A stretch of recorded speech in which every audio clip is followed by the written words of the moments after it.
Hello बच्चों, आपका अपने ट्यूटर टॉक चैनल में स्वागत है। आज की वीडियो में मैं आपको टॉपर बनने के कुछ सीक्रेट बताऊंगा। आपने अक्सर देखा होगा कि आपकी क्लास, स्कूल, कॉलेज, यूनिवर्सिटी या फिर कोई कॉम्पिटिटिव एग्जाम हो, उसमें कुछ बच्चे टॉपर आते हैं।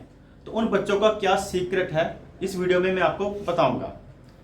ऐसा नहीं कि वो बच्चे 12-12 14-14 घंटे पढ़ते हैं, वो बच्चे लाइफ को एंजॉय भी करते हैं। और कुछ बच्चे आपने ऐसे भी नोटिस किए होंगे कि पढ़ते तो ज़्यादा हैं, टॉपर बच्चों से भी ज़्यादा पढ़ते हैं, लेकिन उनके अच्छे मार्क्स नहीं आते, वो एग्जाम में जाकर भूल जाते हैं। तो क्या है सीक्रेट टॉपर बच्चों का, इस वीडियो में मैं आपको बता रहा हूं। तो स्टार्ट करते हैं हम इसे। नंबर 1 पर है यूजेस ऑफ टाइम। आपने टाइम कितना लगाना है स्टडी पर और टाइम कैसे लगाना है, ये सबसे इंपॉर्टेंट टॉपिक है। How to manage time. आपने टाइम किसी दूसरे बच्चे का कॉपी नहीं करना है और ना ही आपने 12-12 घंटे या 8-10 घंटे पढ़ना है। जैसे मान लीजिए आप शाम को 2 से 3 घंटे अगर पढ़ते हैं, तो उस 2 से 3 घंटे के बीच में आप कम से कम 2 बार या 3 बार ब्रेक जरूर लें।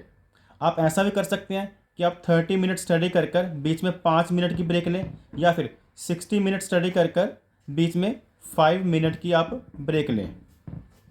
इससे क्या होगा कि आपका माइंड रिलैक्स होगा, और जब आपने ब्रेक लेनी है आपने अच्छी हवादार जगह पे जाकर बैठना है, या आप थोड़ी सी वॉकिंग कर सकते हैं।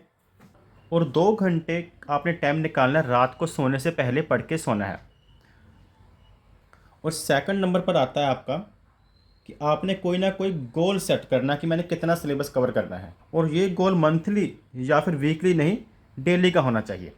जब हम कोई मंथली गोल बनाते हैं या एक हफ्ते का कोई गोल बना लेते हैं कि मैंने इतना सिलेबस कवर करना है, तो वो हम अक्सर क्या करते हैं, अपना काम को कल पे टाल देते हैं। आपने कोई बड़े बड़े गोल नहीं बनाने, चाहे आप एक लेसन या 2 लेसन को याद करने का गोल बनाए, लेकिन वो डेली का हो कि आज मैंने एक लेसन कवर करना ही करना है। अगर वो कवर नहीं होता तो रात को चाहे 12 बज जाए, आप उसको कवर कर कर ही सोना है आपने, और किसी भी काम को कल पर टालना नहीं है। और थर्ड नंबर पर आता है प्लेस ऑफ स्टडी, कि आप जहाँ पर पढ़ते हैं वो प्लेस कैसा होना चाहिए। आप चारों तरफ आपके साइलेंस होना चाहिए। आप ग्रुप स्टडी ना करें, क्योंकि जब हम ग्रुप में स्टडी करते हैं तो अक्सर हम बातों में लग जाते हैं। इसलिए आपने अकेले ही पढ़ना है, और पढ़ने वाली जगह पर ज़्यादा शोर ना हो, वहाँ पर टीवी ना चलता हो, आपके पास मोबाइल नहीं उस समय होना चाहिए। कोशिश करें कि मोबाइल को अपने से 2 घंटे के लिए दूर रखें। और जब आप पढ़ने बैठे तो आपके पास कॉपी, पेन, बुक्स, आपका स्कूल बैग बिल्कुल आपके पास होना चाहिए। आपको बार बार बीच में उठना ना पड़े। आपके पास चेयर टेबल नहीं है तो भी चलेगा, लेकिन हाँ, आपका स्टडी का जो भी मटेरियल है वो आपके पास होना चाहिए उस समय। फोर्थ नंबर पर है पेपर पैटर्न। पेपर का पैटर्न क्या है, कितने नंबर के एमसीक्यू आने हैं, वेरी शॉर्ट क्वेश्चन कितने आएंगे, लॉन्ग क्वेश्चन कितने आएंगे, कितने वर्ड्स में क्वेश्चन को अटैम्प्ट करना है, वो आपको पता होना चाहिए। कुछ बच्चे होते हैं बिना पेपर पैटर्न के नॉलेज के तैयारी करके चले जाते हैं, जब सामने क्वेश्चन पेपर आता है तो उन्हें बहुत परेशानी होती है। और फिफ्थ नंबर पर है रिवीजन। जितना पढ़ना ज़रूरी है उतना ही रिवीजन भी ज़रूरी है।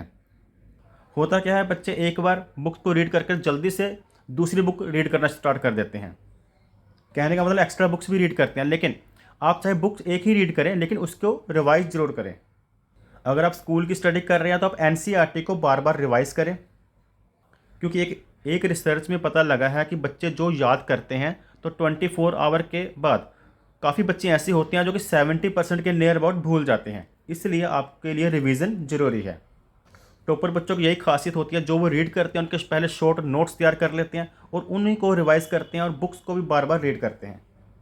आप जब भी बुक को रीड करते हैं, क्वेश्चन को रीड करते हैं, पहले उनका जो मेन टॉपिक है उनके नोट्स तैयार कर लीजिए। और जब आपने कुछ याद कर लिया तो 3 से 4 दिन के बाद, यानी कि एक हफ्ते के बीच में उसे रिवाइज जरूर करें।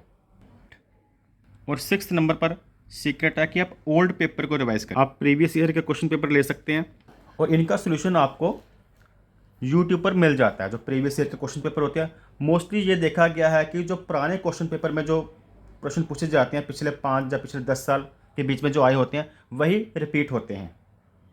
आप फुल सिलेबस तो करोगे, आप एनसीईआरटी अपनी तैयार करोगे, लेकिन उसके साथ जब आपका सिलेबस कवर हो जाता है तो आप पिछले क्वेश्चन पेपर उठाएं, पिछले सालों में आए हुए, और उनको अटैम्प्ट करें। और 7वें नंबर पर आता है अटैम्प्ट। पेपर को अटैम्प्ट कैसे करना है। अक्सर बच्चों से पेपर अटैम्प्ट करते समय भी काफ़ी गलतियाँ होती हैं। पेपर करते समय अपने ध्यान देना है कि जो ज़्यादा मार्क्स के क्वेश्चन है उनको पहले करना है।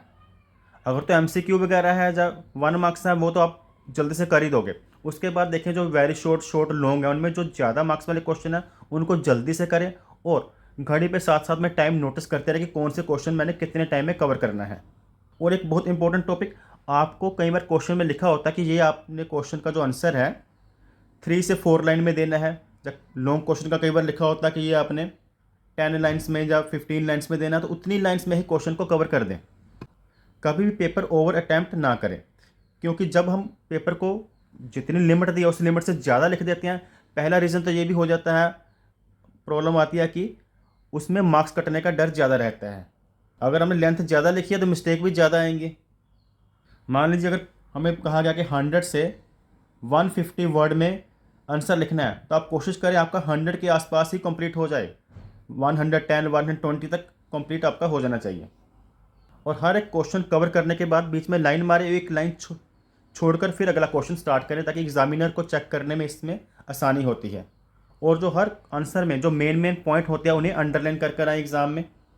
तो बहुत सिंपल ये 7 पॉइंट है। यूजेस ऑफ टाइम, आप इवनिंग टाइम पढ़ें और रात को 2 घंटे एक्स्ट्रा पढ़ें।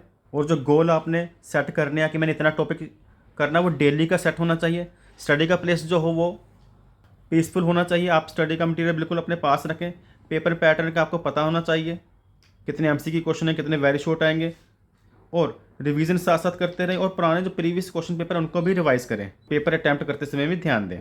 तो आप भी इन पॉइंट्स को फॉलो करो, आपके भी अच्छे मार्क्स आएंगे, आप भी टॉपर बन सकते हैं। अगर आपको यह वीडियो पसंद आई हो तो वीडियो को लाइक और चैनल को सब्सक्राइब करना ना भूलें। Thanks for watching.